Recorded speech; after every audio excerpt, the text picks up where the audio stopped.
What were they doing defensively to kind of stymie the offense? You know, I think they started running a lot of zone pressure into our run game, forcing us to throw the ball on the perimeter. Obviously, you got hats to hat them up, but anytime guys are moving and angling, it's tough to catch all that movement. We did find a couple of runs early, and then we just started having some mental errors, trying to get the ball on the perimeter. You know, we have a missed assignment, we don't block it properly. Now it's second and 17. You know, so I think what happened is we really started panicking, probably trying to do a little bit too much, and then we got out of rhythm. We weren't able to really get settled in on the run game.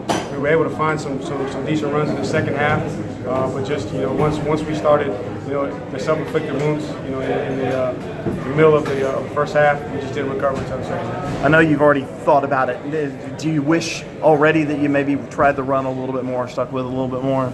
You know, anytime you can run the football, definitely would love to have been able to stick with the run. I think the flow of the game, just the way things were going, we abandoned a little bit early, and again, we were just trying to help the defense, help the team by having some explosive plays, put some points on the board, and then we had miscues. You know, we had a couple drop balls. Actually, we had a screen, I think, to Taven that looked like he had it up pretty good.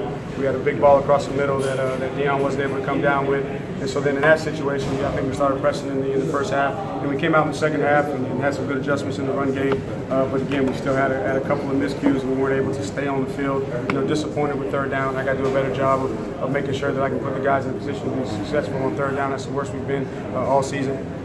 Went into the decision to bring Zarek out instead of Hunter, or was there a thought maybe of trying them both, or was it just now we're going to go with Zarek? You know, Zarek's been the second guy up. You know, since we kind of named Kelly as the guy, and you know that was just the reaction after Kelly went out. And, you know, he did in there, did a good job, and obviously the flow of the game, and was managing the system, and so we kept him in there. Was it obviously this is true, but limited, the offense limited because Kelly couldn't run like Kelly usually runs?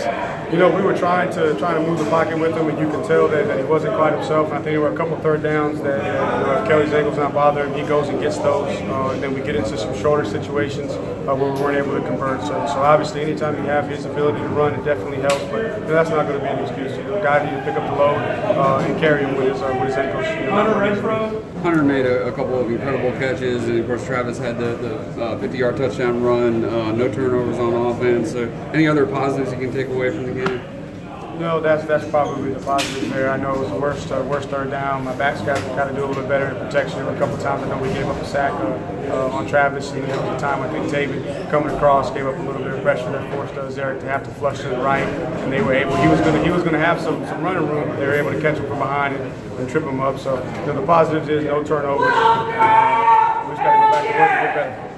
Coach, I'm sorry I'm coming in late, but was there any thought about pulling Kelly earlier than you did? No, there was no thought. You know, we believe that Kelly gave us the best chance to win because of his leadership and his experience to be able to execute the offense. Who said anything about his ankle? Like you guys were confident his ankle being okay? Yeah, we were confident that he was going to be in good enough shape to be able to play.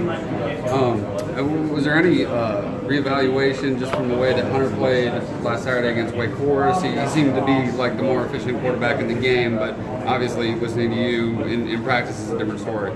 You know, for us, the confidence comes in practice, and that's when you earn a lot of your playing time. Again, the game does matter. The situation, you know, there was Coach Street obviously has confidence in Zarek as the guy that he wanted to run next, and you know, throughout the course of practice, you know, Zarek earned that confidence, and that's why he was. I don't know if T got into the game. I didn't see him out there. T Higgins, did Higgins? I'm not sure if he did or not. Okay, he had a good game against Wake Forest. Looked like, you know, maybe he was slowing down a little bit for him. But I guess that'd be a better question for Coach Scott. I think that's a better question there. But I think what happens is you get into a situation like that where you want to play a bunch of guys, but then you get into situations where every play matters.